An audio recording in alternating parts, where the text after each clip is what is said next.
We are about to embark upon a series of strange and exciting, dangerous adventures.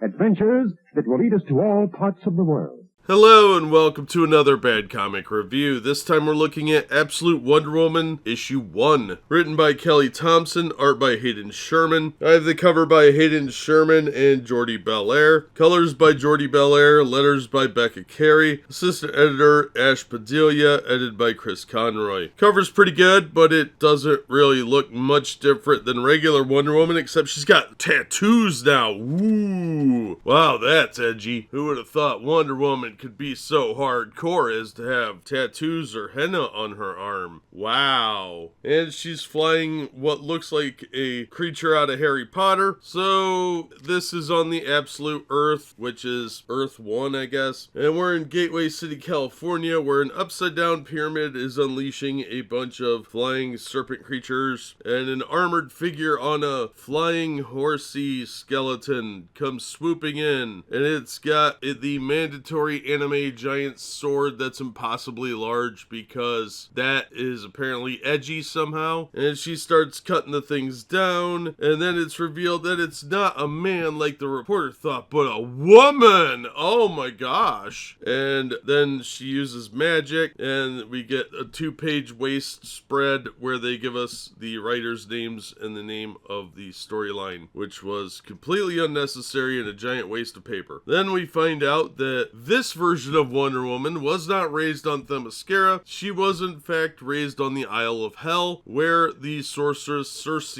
has been imprisoned. Well, Apollo shows up and for some reason is like, here's a baby, it's an Amazonian, you're never allowed to use that word again. We don't really care what happens beyond this point, so why'd you bring it here instead of just drowning it in the ocean, if that's the case? So Circe tries to let the baby die, but a snake goes to kill it, and the baby kills the snake. So Circe's like, I suddenly care about this baby. And as the baby gets older, she starts to love the child because love is raising a child as opposed to a inborn human emotion. So we have to watch her grow up through these double-page spreads of panels, which is just more waste of space. They're all inside of this cave. So the artist wasn't even motivated to do more than some cut and paste because a lot of the panels are using the same background and they're just moving a few things around. It is incredibly lazy looking. And eventually Diana has some questions, but remember, Circe can't use the word Amazon, so she can't allude to it or point to it in a book. And as time goes on, Diana becomes more powerful. She teaches her magic, and somewhere along the line she picks up a Thestral,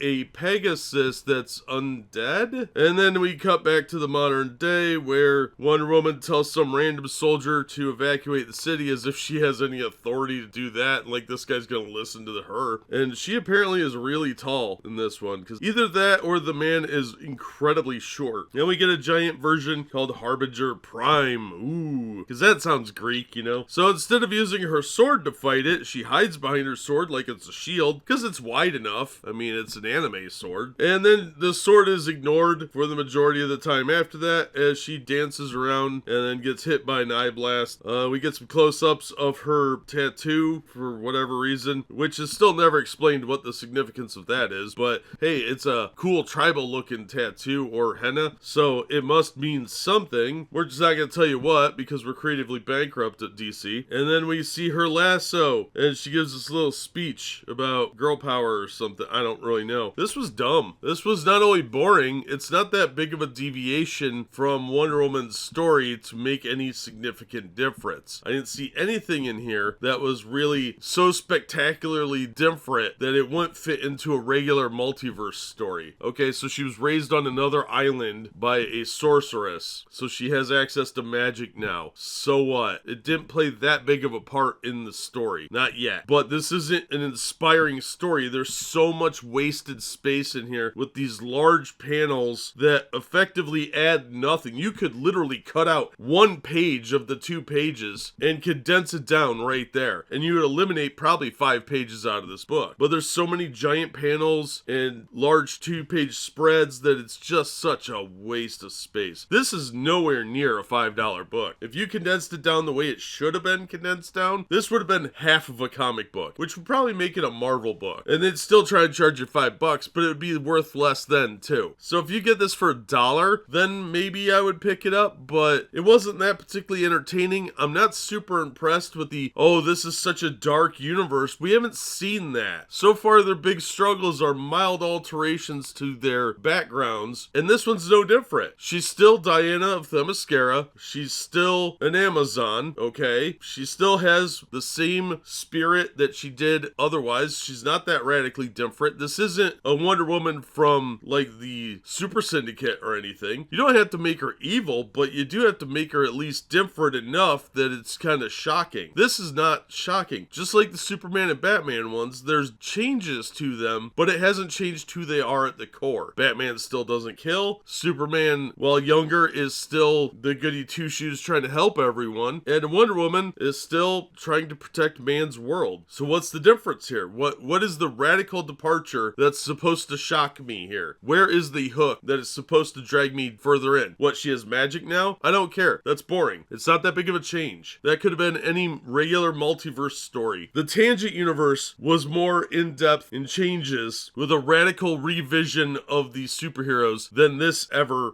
will be from the look of it. So I am not going to recommend this book, and honestly, I'm a little disappointed that I paid $5 for it because it's maybe $1 of entertainment as just an Elseworlds book or an alternate take from another universe that isn't supposed to be dark and original. Oh, we've changed everything. No, you haven't. They're still the core person that they were in the regular mainstream books. This is not that radical departure I was led to believe was going to be there. So yet another uninspired, unoriginal DC book posing as something new. So if you want to read a simple Elseworlds story, this might be for you, but I didn't see what the big hype is here, and like I said, get it out of a dollar bin. This is not $5 good. They're relying too heavily on, oh, magic and anime sword and a Thestral from Hogwarts School of Magic. That's not that original. That's just lazy stealing from other genres to try and look edgy. That's gonna do it for this episode. Thank you so much for listening and supporting the channel. If you enjoyed this episode, please hit the like button and don't forget to subscribe so you don't miss future reviews. If you'd like to help the channel out in other ways, links are in the description, various support methods. And as always, we hope to see you on the next one.